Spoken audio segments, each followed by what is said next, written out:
আসসালামু আলাইকুম। Hybrid automobile থেকে আপনাদের সবাইকে স্বাগতম। আজকে আমাদের এই ভিডিওতে দুইটা হোন্ডা ভেজেল হাইব্রিড গাড়ি দেখতে পারবেন।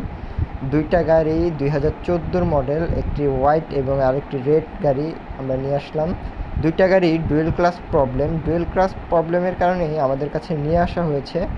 আমরা ডুয়েল ক্লাসগুলো খুলবো, আমাদের ভিডিও দেওয়া থাকবে, ডুয়েল ক্লাসগুলো আমরা খুলছি, আপনারা ভিডিওগুলো দেখবেন। আমরা 6 মাসের গ্যারান্টি সহকারে কাজগুলো করে থাকি। এর লাল গাড়িটির গিয়ার অয়েল লিক করার কারণ হচ্ছে গিয়ারের সিলটা লিক করেছে। আমরা গিয়ার বক্সটি খুলে সিলটি লাগিয়ে দেব। খুব অল্প টাকায় আমরা কাজগুলো করে থাকি 6 মাসের গ্যারান্টি সহকারে। আপনাদের যাদের হোন্ডা ভেজেল গাড়ি আছে আমাদের সাথে যোগাযোগ করতে পারেন। আমরা 6 মাসের গ্যারান্টি সহকারে কাজগুলো করে থাকি। আমাদের নাম্বার দেওয়া আছে, যোগাযোগ করবেন। আসসালামু আলাইকুম।